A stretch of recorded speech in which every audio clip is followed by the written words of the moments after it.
आप जब ये खत पढ़ रहे होंगे तब मैं आपके बीच में नहीं रहूंगा। मुझ पर नाराज मत होना। मैं जानता हूं कि आप में से कई लोगों ने मेरी परवाह की है और मेरा बहुत ख्याल भी रखा है।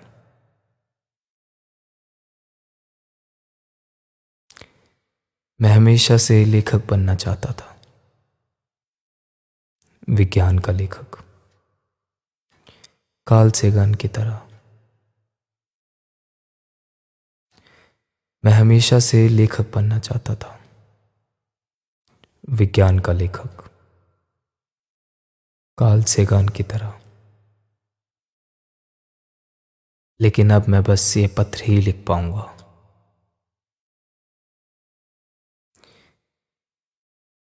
मैंने विज्ञान, तारों और प्रकृति से प्रेम किया। फिर मैंने लोगों को चाहा, बगैर ये जाने कि हम लोग न जाने कब से प्रकृति से बेहद दूर हो चुके हैं। हमारी अनुभूति नकली हो गई है और हमारा प्रेम बनावटी है। कि इंसान की कीमत, उसकी पहचान एक वोट, एक संख्या, एक वस्तु तक सिमट कर रह गई है। कोई भी क्षेत्र हो, अध्ययन में, राजनीति में, मरने में, जीने में, कभी भी किसी व्यक्ति को उसकी बुद्धिमानता से आंका नहीं गया। मैं इस तरह का खत पहली बार लिख रहा हूं।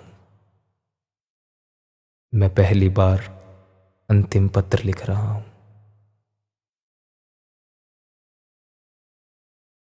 अगर ये कदम सार्थक ना हो पाए तो मुझे माफ कर दीजिएगा।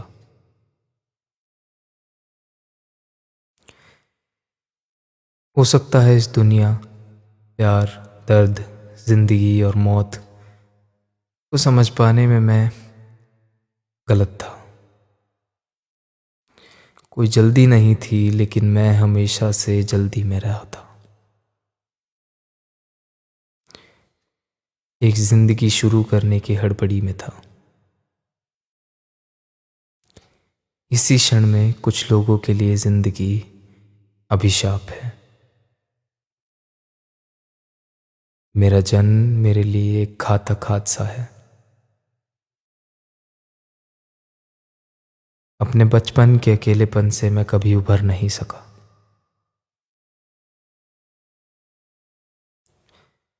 इस वक्त मैं आहत नहीं हूं, दुखी भी नहीं, बस मैं खाली हो गया हूं।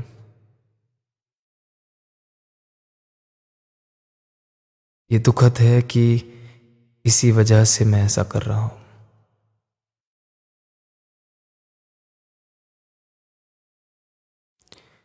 लोग मुझे कायर कह सकते हैं और जब मैं चला जाऊंगा तो स्वार्थी या मूर्ख भी समझ सकते हैं। मुझे कोई फर्क नहीं पड़ता कि मुझे क्या कहा जा रहा है।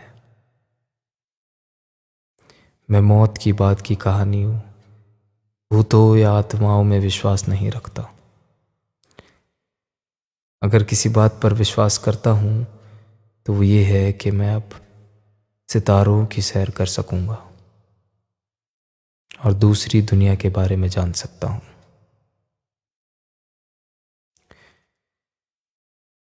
जो भी इस खत को पढ़ रहे हैं, अगर आप मेरे लिए कुछ कर सकते हैं तो मुझे 7 महीने की फेलोशिप मिलनी बाकी है, जो 1,75,000 रुपये है। कृपया ये कोशिश करें कि वो मेरे परिवार को मिल जाए। मुझे राम जी के भी 40,000 रुपये देने हैं। हालांकि उसने कभी मांगा नहीं, पर कृपया करके ये उन्हें दे दिए जाएं।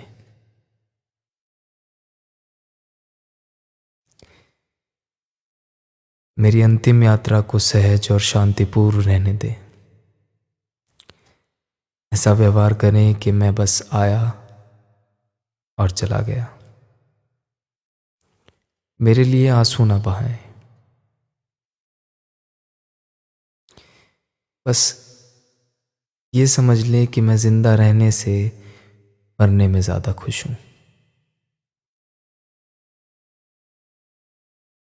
उमा अन्ना, मुझे माफ़ कीजिएगा कि ऐसे काम करने के लिए मैं आपका कमरा इस्तेमाल कर रहा हूँ।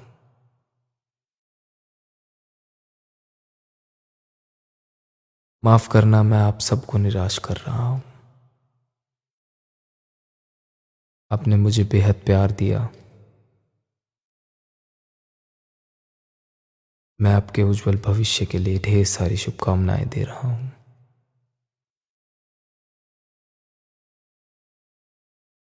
एक आखिरी बार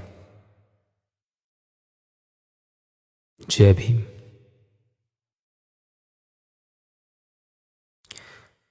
मैं औपचारिकता करना भूल गया।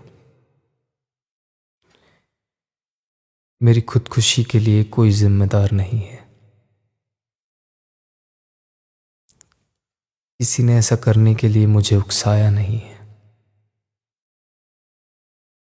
ना तो अपने शब्दों से और ना ही अपने काम से।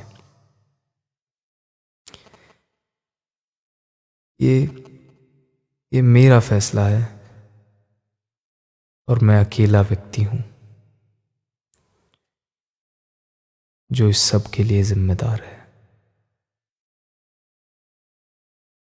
कृपया मेरे जाने के बाद इसके लिए मेरे मित्रों को और शत्रुओं को परेशान ना किया जाए।